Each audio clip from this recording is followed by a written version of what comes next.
Kibutz Kfar Aza, just as an introduction, on the 7th of October was the largest kibbutz on the region of Sa'ar Negev. Our mayor, late mayor Ophir Lipson, who had been murdered by the Hamas, was our mayor, was a member of Kibutz Kfar Aza.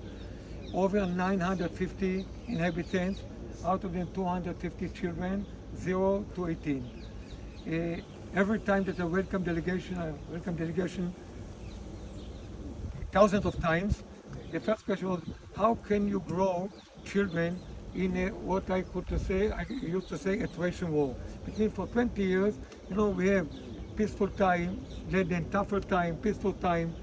Several times we have been evacuated by the authority out of the area here because the area has been bombed by rockets and mortar shells. So we used to say, you should understand, it's 95 paradise and 5% hell. So we are compromising with the 5%. My family have been distributed to 3 locations.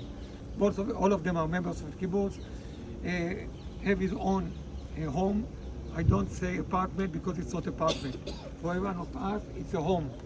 I am living now in relatively very convenient situation there, and people ask me how you feel there. I say the area is wonderful, but it's not my home.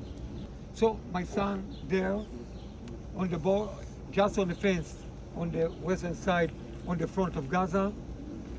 My daughter, 63 years old, returned 3 days before with a baby, and we prepare everything for Monday morning for the Brit Milah. She arrived with him. The baby had been 5 days old when they found them under attack in the sheltered room for longer than 22 hours. No water, no food, nothing. And all around shootings. The Hamas put a machine gun on the ceiling of the apartment in order to protect themselves around the IDF. We lost contact with our son at 10 o'clock.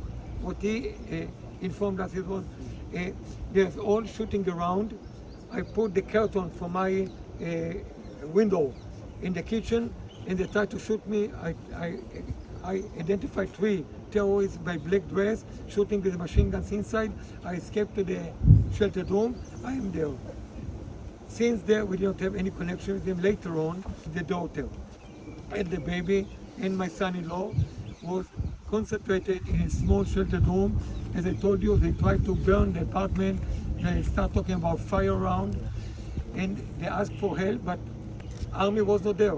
They were the one who tried to save us. That will be later on. But she alone, as a civilian, we could not help our daughter-in-law that asked for help.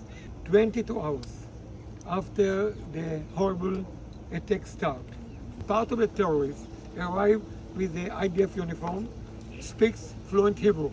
So fluent Hebrew. I asked them a signal. They don't have any signal.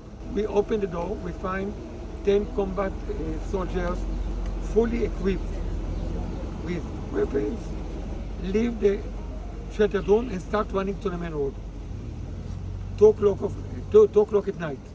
My wife, 75 years old, after recovering from leukemia, a woman in front of us, pregnant, just before having birth. We all start rushing under fire. We are surrounded by the combat soldiers from Givati, and so hurry, don't wait. When they order us to leave and run, I told them I'm not going to leave until you release my daughter with a baby. We'll somewhere, somehow, succeed. Try to reach them. It's not the time now. We are not able to reach them there. I told them, do you promise me that you are going to release my children? They told me we'll do the best. We succeed to arrive there and to take the buses to the center. In the middle, I don't know what's going there. I started exchanging with my son-in-law some information, and he told me there is no way now to get out because it's exchange of fire all around. My daughter with the 2 grandchildren and son-in-law with the dog is there, surrounded by the Hamas. It's 1 hour that looks for me 10 years. And I thought myself, if something wrong will cause them, I don't think they will survive. Because I could save them, and I prefer to escape. It sounds like the Holocaust. If someone told me, don't compare it to Holocaust, it's a Holocaust. It's a unique Holocaust, where you are close in your shelter, no one can help you. You know that everyone around is attacked, and you stay and wait until the terrorists either will arrive or will not arrive. In the very end, we didn't have any information about our son for 10 days. There's some information where it may be being kidnapped to Gaza. If you ask me, I have my view from the first second. He could not survive 10 minutes there. And maybe that was better. It took 10 days. I think the body had been identified, check it with the DNA. A few days later, someone came to me and said, have you seen your apartment? We left the apartment. It's always prepared for Simchat Torah. Say, no, my dear. Your apartment has been destroyed and burned. I said, how it is? We left, everything was okay. Short time after we left the apartment, the Hamas penetrated to our apartment. One of the officers of Givati tried to break into the apartment, have been killed by the Hamas. So what we built in 55 years, all got lost, nothing remained. We are now in a very, I would say, complicated time.